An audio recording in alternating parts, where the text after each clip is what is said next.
everyone. Welcome to another edition of Sector 5. I'm your host, as always, Cody the Hangman Heinzman. And you may notice a few differences in this video. We'll get to a few of them in a moment. This is going to be Hell in a Cell predictions, as Hell in a Cell is technically tomorrow, but it's in 20 hours, so we'll just say in 20 hours. Now, one of the things you may notice is I have a guest with me right now. Introducing for the first time on Sector 5, I'd like to introduce you all to a fellow co-worker of mine, Andrew Murphy. What's up, everybody?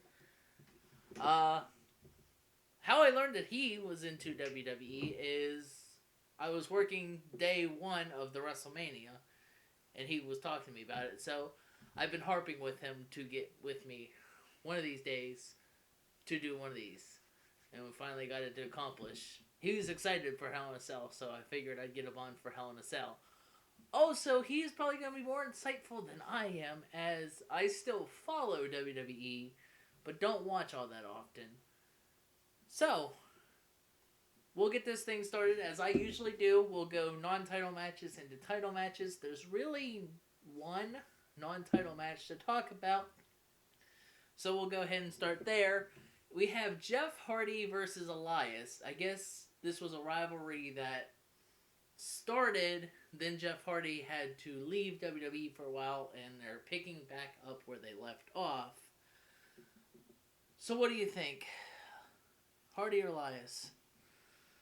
Well, if you take into account, Elias has been out of action for a while. So, there may be some signs of ring rust, maybe. And Jeff Hardy might be able to come out on top, I'm thinking. I'll go ahead and give it to Elias.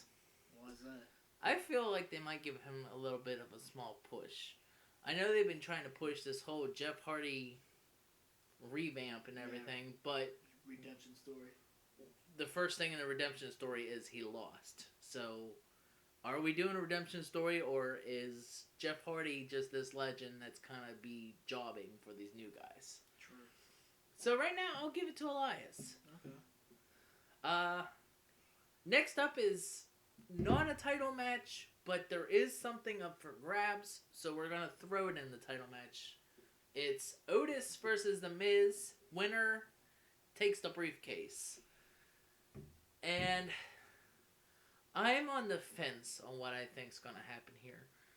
None to my knowledge has the Money in the Bank briefcase has changed hands to another superstar. So I don't see why Otis would lose it. But at the same time, Otis is kind of in this tag team with Tucker, so... But they got split up due to the draft. So now they're both solo. But they've still been together the past few weeks. True. In weird ways, but... I don't know. I still don't know who I would see Otis cashing in on. But then again, at the same time, I don't know who Miz would cash on. If Miz won it, I could see him trying to cash in on Drew McIntyre, potentially.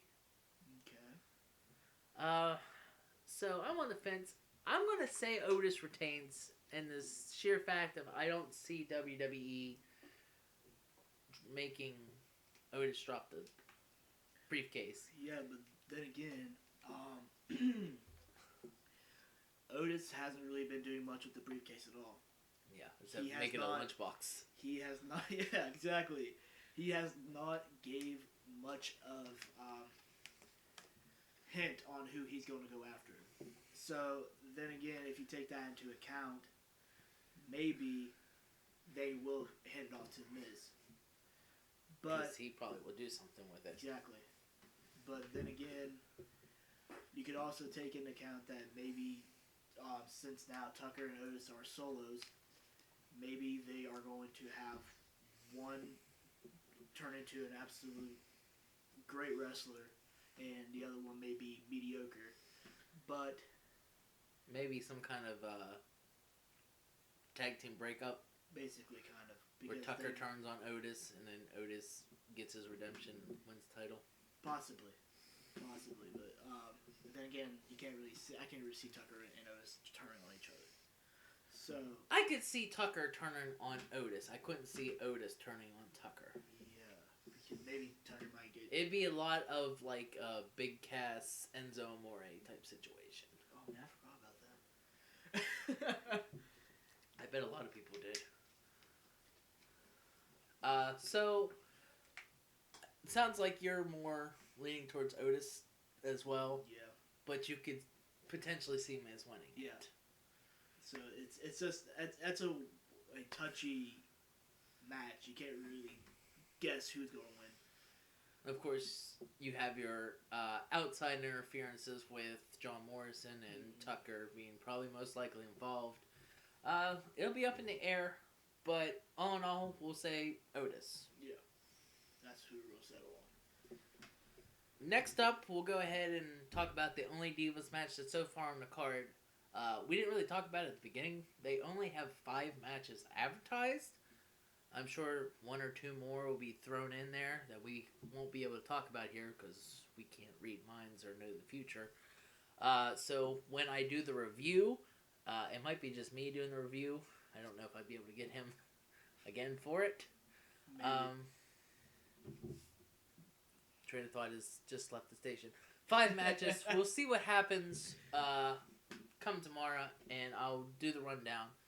So, the only women's match that's on the card so far, we have Sasha Banks versus Bayley inside the Hell in a Cell for the Smackdown Women's Championship. And I know his opinions because we've been talking about it at work. To go with my kind of thought, I kind of don't see Bayley losing the SmackDown Women's Championship until either WrestleMania or something happens that Bayley has to lose it. I'm not going to say like Becky Lynch that she gets pregnant or something, but it's going to be something that she's forced to drop it. Yeah. Now, your counter argument. We have different takes on this. From what I've seen and stuff like that, since Bayley injured Sasha, I have a feeling Sasha is going to come back and beat Bayley for the title, and Sasha Banks is going to turn into a even better champion than Bayley is, and Sasha is going to hold it longer than Bayley did. Because that's kind of how it's been. What's the word I'm looking for? Been going on basically, and during the shows. So my take is going to be Sasha Banks taking the title, and she's finally going to be able to hold on to the title for more than one title defense. Yeah, because we were talking about that, and Sasha Banks holds any title and then immediately loses it. Yeah. Look at whenever she faced Charlotte Flair. She won the title, then immediately lost it. So we'll just have to see how the title run ends up running. I mean, I figure she can run with it for a while. Yeah. But or is she going to be a transitional champion? But the thing is that if you really take it into account, I mean, she's coming back from an injury. Maybe they could use the excuse of where she got injured. She opened up, she got it really opened up her eyes, and now she's going to come back even more dominant than she was before the injury.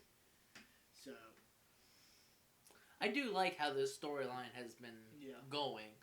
It's like the first time that I can think of in history that we had a contract signing and the champ didn't sign the contract. That was pretty neat, in my opinion, to be honest. Different take than sign contract. Let's beat each other up now. So, I'm going to stick with Bayley. I'm going with You're Sasha. going with Sasha Banks. We'll see what goes on with that one. Next up, we'll talk about Drew McIntyre versus Randy Orton in a Hell in a Cell match. And we haven't really touched on this match much. So. Honestly, in my opinion, I don't see why Drew McIntyre would lose to Randy Orton this time around. They had an ambulance match at the last pay-per-view, and Randy Orton, barring the fact that Shawn Michaels got involved. Shawn Michaels got involved. Christian got involved. Not Edge didn't. Big Show did. And Ric Flair drove the ambulance away. So, I mean, if you That's more than I knew. Yeah. I knew about Shawn Michaels.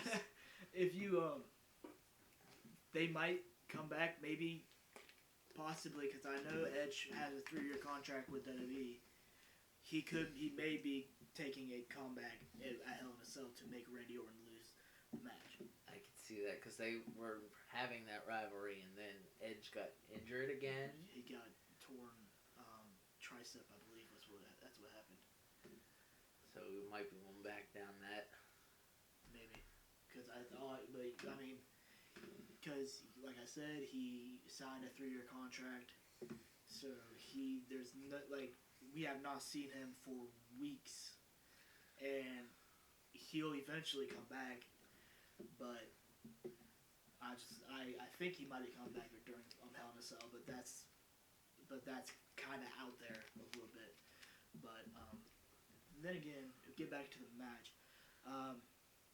I'm with you on that. I don't really see Drew McIntyre losing the title, but I could also see why people would think that he's going to lose the title, because Randy Orton might be pushing to be the best, because he claims that because of the greatest wrestling match ever and all that. If you really take him into account, maybe they're going to be making him turn into the greatest wrestler of all time. But that could be sometime later on. It can't be like right now. But I think Drew McIntyre is still going to take the title. But this was probably the first time McIntyre has been in a Hell in a Cell. So I think he's been in it at least once. He may have been. I think he might have been where he was in a tag team, I believe. But Randy Orton probably has more Hell in a Cell experience than McIntyre. We can both agree on that. Experience is going to come into play, maybe. But I think we can both agree that someone, we don't know who, is going to get involved. Yeah. Which is kind of sad that all of McIntyre's defenses have been someone else has gotten involved. Yep. We need that clean match. I mean, the cleanest we had was when he actually won the title from Lesnar. And then from there, we've had him being part of storylines, so we have to have the storyline element. Mm-hmm. It'd be nice to just have McIntyre versus somebody title.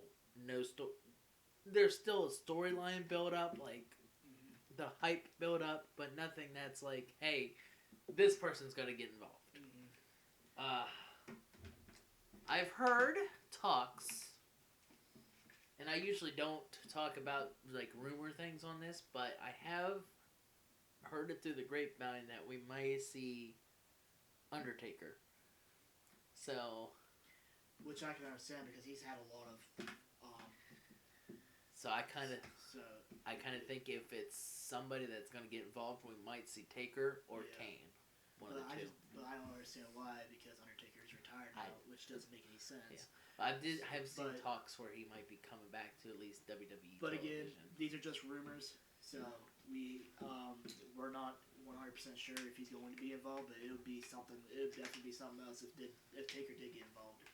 But more than likely it'll probably be Kane getting involved, not Taker, because Kane's not retired. Undertaker is, so more than likely it'll probably be Kane getting involved. And then lastly, the last match we'll talk about is Roman Reigns versus Jey Uso in a Hell in a Cell I Quit match. I'm so excited for this one. We touched on it tonight at work. I think that maybe since Friday night, which was last night, Jimmy distracted Roman Reigns and Jey came in behind and superkicked Roman Reigns in the face.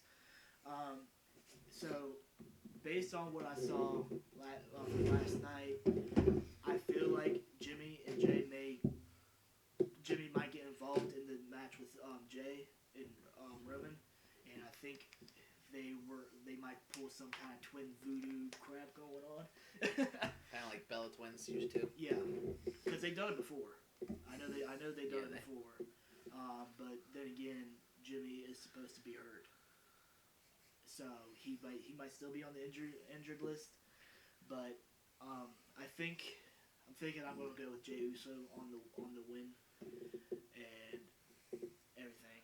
So because if you take into account, he seems to be very, very determined and very confident in himself, and I feel like they're probably going to end up having Jey Uso walk away with this one. So $1 million question that always is up in the air, given that there's still someone that holds the briefcase. Do they cash in tonight? I don't think they will, because how would they? I mean, the only way that they'd be able to cash in is if one of them puts each other through the hell and through the cell. So, because I don't think they have a door now in the Hell in a Cell, do they? Yeah, they have a door. I think they still have a door. I don't think they do, but we'll have to see that tomorrow. But yeah, there is a possibility that there might be a cash in. Maybe if Miz takes the match, maybe Miz might cash in later that night, or maybe Otis might cash in later that night. We don't know. But I'm going with Jey Uso on the win, and maybe he won't hold the title for long. He might lose it, just like that. But yeah, so I'm gonna go with Jey Uso. I don't foresee Reigns losing it. I am glad to see Reigns still defending the title, even though he's now with Paul Heyman, and at least he's here every week. So unlike Brock Lesnar was, so I do appreciate that. I'm not a big fan of the whole tribal chief angle, though. Yeah, I feel like that's kind of a little too egotistical, a little bit. But then again, Roman Reigns may try to cheat again, because every time that he's almost got to the point to where he lost the title, he's always acted like he kicks out, but he gets him in a low blow. Mm-hmm. So he may try to cheat again, and maybe that might be how Roman Reigns ends up winning. Well, I mean, it's Hell in a Cell, I quit, so it's no disqualification. But then again, he may try to cheat again. So you got to take into that account. But if he doesn't cheat, I feel like Jey Uso does have a pretty good chance of taking the title and everything. Because I just can't see the Usos being kicked out of the family. Because I mean, they've been way back when they were in their beginning years. They did a tribal the dance entrance. I love that. Into the entrance. I honestly cannot see Jey Uso and Jenny Uso being kicked out of the family. So if you take into that account, I feel like that he might take it. But then again, I feel like he's not going to hold on to it. I feel like he might be cashed in on, and he will lose it in that same night. It'd be awesome if they came out with their old entrance. Yeah, that would be cool. Tomorrow. I don't think they will too. I don't think they're going to, the way but that it would they have be nice. their whole persona now, I don't feel like they're going to be going anywhere near how they used to be, because they used to have face paint and all that stuff. But now they're kind of like. But it would be interesting to see it whenever it's families on the line. Yeah. So they bring the bloodline. Might end up doing that. Yeah, they might end up doing that just for the one night. Mm-hmm. Or maybe. Nah, never mind. Because you could still have the tribal thing and then their new persona, but still with the face mask. Yeah. Face paint. I was just thinking maybe, whoever wins, maybe they'll make amends after the match, maybe, and then they might get together and do some kind of tribal thing, all three of them together. But. I highly doubt that. I would like to see it. I would like to see that, but then again, I highly doubt that will happen. So I could see something have happening to where, like, if Jay does lose, Roman, like, says, hey, if you just come with the tribal chief, you're back in. Well, the thing is that if Jey Uso does lose, he has to admit that Roman Reigns is the tribal chief. But if he still refuses, he's out of the family. Okay. So we'll have to see how that all pans out if Jey Uso does lose. But I don't know why, but I just feel like Jey Uso's gonna take it. I just have a feeling that he's gonna take it this time. Well, let's see. Yeah. So that has been it for the Hell in a Cell predictions. I hope you all enjoyed. Thanks once again, Andrew, for joining. No problem. Now, talk about some things that I talked at the beginning of the episode about, where I said different atmosphere here. You can see the boxes and that. I have my own place now, and I'm not fully moved in. But the interesting thing that is about this, and I didn't talk about any of this with him. Not yet. This room is actually where I started my whole YouTube career. This house used to be my cousin's house, and it wasn't when they first moved in when I made the video, but one of the nights that I was staying here, this was their guest bedroom, and I came in here and I recorded a singing video, and it was the first video that was ever posted on. So we are now kind of full circle here with this Hell in a Cell predictions. It's the reason my name was Multi-Dreamer 16. It was the idea. I have many dreams. I like singing. I like wrestling. So that was the whole idea behind Multi-Dreamer. So this is where it all started. So it's nice to bring this video to you in the same room. Next video is not going to be recorded in this room. I just wanted to record it in this one to bring things full circle. When everything is all set up, we'll be recording in the room that's going to be the game room, and this is going to be for storage, like it kind of looks like it is now. But I hope you all enjoy, and as always, I'm Cody the Hangman Huntsman, he's Andrew Murphy, and that's just how it is.